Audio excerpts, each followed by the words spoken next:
The Tamiya Lunchbox, a blank canvas with infinite possibilities. Step 1. Body prep. We need to key the surface ready for the plastic primer. I'm using an ultrafine foam sanding pad. It's good at moulding around the curves and the grooves.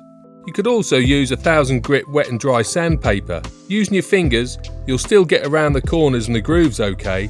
You'll always see if you've missed anything because the plastic's going to remain shiny. I tried to sand in one direction, down the length of the body shell, and this will be the same direction that I'm going to take when applying the paint. Once you're happy, give the shell a wash and a dry with a cloth or a towel.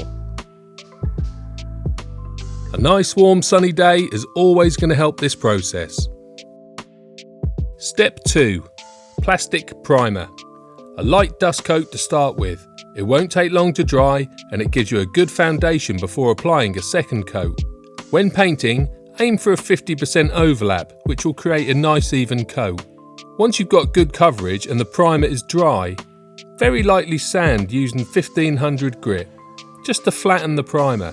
Take extra care on the door handles. It's very easy to take off all the paint here. Once done, remove any dust created by sanding. Here I'm using a slightly damp microfiber cloth, but remember, the primer is not waterproof, but on a very hot day, and hardly any water on this cloth at all, it's working just fine. Step 3. Painting. I really like the look of matte paint, and I think it's the easiest and most forgiving type of paint to use. As with the primer, apply an initial light dust coat and let it dry before applying a second one. I ended up applying 3 coats as I didn't apply the paint very heavily at first, but I did increase the amount slightly with each coat. Remember the 50% overlap rule for even coverage.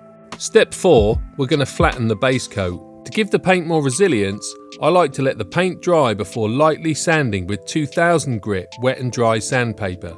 Then I remove any dust created, getting the shell ready for its final coats. Step 5. You should have a good feel for how your paint disperses from the can by now, and that experience is going to benefit you in these final steps. The prep is done, so now we can lay down the paint applying thicker coats, spraying across the length of the body shell. It's important to go at a steady, even speed. Start spraying before the paint even hits the shell and don't stop till you go past the shell. That will eliminate the chance of any paint build-up and give you a nice even finish. At this stage, I usually find 2 coats does the job. Remember to allow some time to dry between coats so it's not wet when you apply your second coat.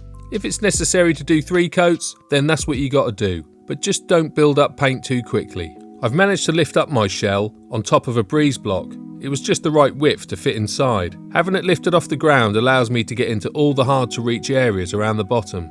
Step 6. Applying the lacquer. I apply the matte lacquer once the paint is dried, but not fully cured. This gives it a better adhesion. I had 2 to 3 coats, approximately 15 minutes apart.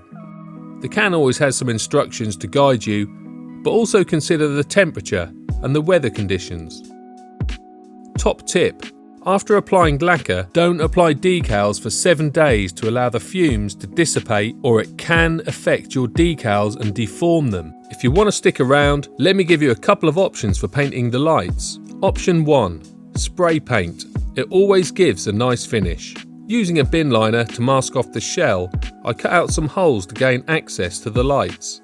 Remember not to mask the shell for a week, otherwise the tape will leave a mark on the shell.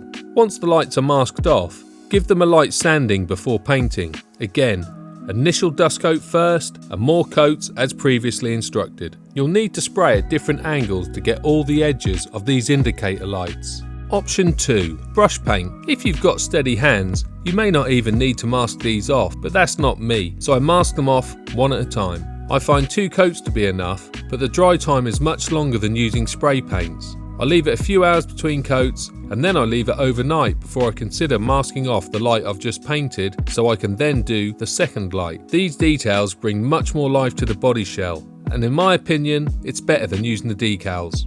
Here's another top tip I discovered if you want to easily add detail around the window frame like I did on this shell here. Buy yourself a 3mm chisel paint pen.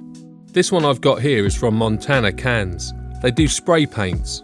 Having a flat edge, you can easily work your way around the window frame without even having to mask up and you get a lovely nice even line.